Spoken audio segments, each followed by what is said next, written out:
The stranger on the line. Caitlin had been getting phone calls from an unknown number for weeks, but she never answered them. The calls always came at strange times, like late at night or early in the morning, and the voice on the other end always whispered her name before hanging up. One day, Caitlin's curiosity got the best of her, and she answered the phone. The voice on the other end was raspy and breathless, and it seemed to know everything about her. "Caitlin, I've been watching you," the voice said. "I know everything about you.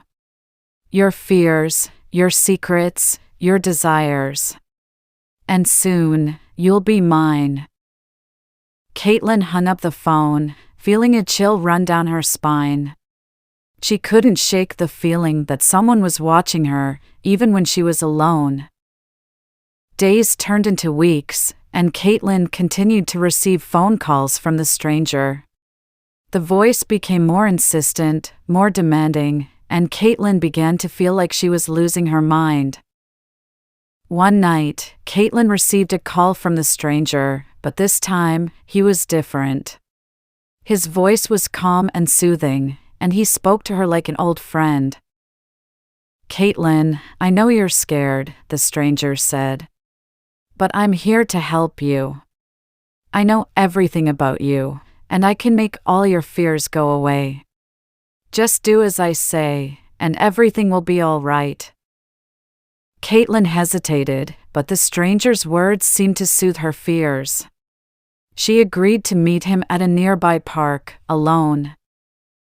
When Caitlin arrived at the park, she saw a man sitting on a bench, waiting for her.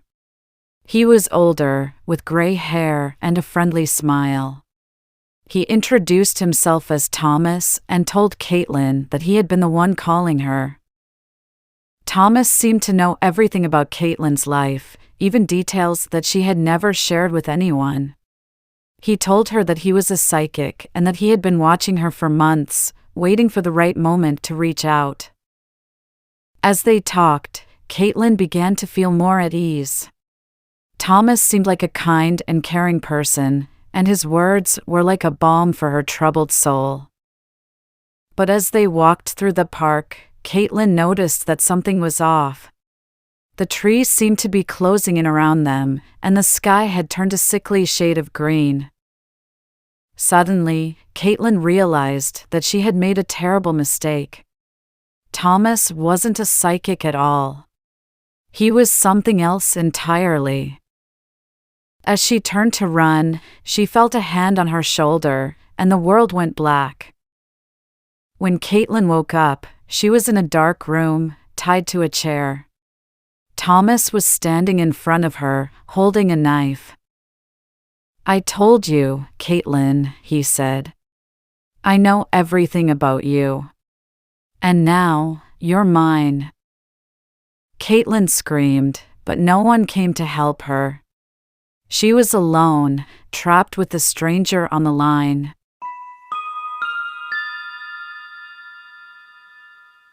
Sophie had lost her husband in a car accident 6 months ago. She had been struggling to move on with her life ever since. One night, while she was in her bedroom, she received a call from her husband's phone. She hesitated at first, but then decided to answer it. "Hello?" Sophie said. There was no response from the other end of the line, only a faint static noise. Sophie tried again. "Is anyone there?" she asked. Suddenly, a voice spoke back to her, but it was not her husband's. "Hello, Sophie. How are you?" the voice said. Sophie was startled. "Who is this? How do you know my name?" she asked. The voice on the other end of the line chuckled. "Oh, Sophie. You know who I am," the voice said. Sophie's heart began to race. She felt like she was in a nightmare. "Listen to me, Sophie. I have something important to tell you," the voice said. Sophie tried to hang up, but the phone wouldn't let her. "You can't hang up on me, Sophie. I have a message for you," the voice said. Sophie was terrified. She didn't know what to do.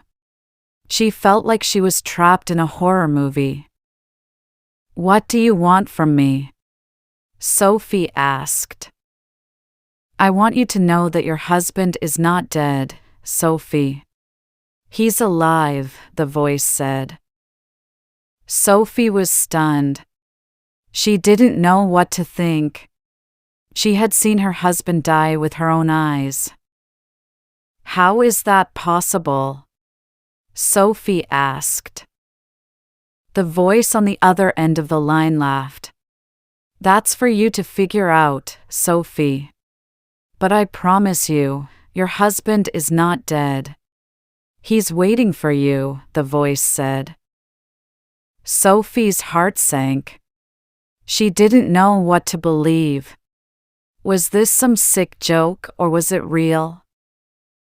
Suddenly, the call ended, leaving Sophie alone with her thoughts. She didn't know what to do or who to turn to. She felt like she was losing her mind. Days went by and Sophie couldn't get the call out of her head. She started to investigate and soon discovered that her husband had faked his own death. He had been living a double life and had run away with another woman. Sophie was devastated. She felt like her whole world had fallen apart. She couldn't believe that the man she loved had lied to her for so long. The story doesn't have a good or bad ending, it's just a reminder that sometimes the truth can be scarier than any ghost story.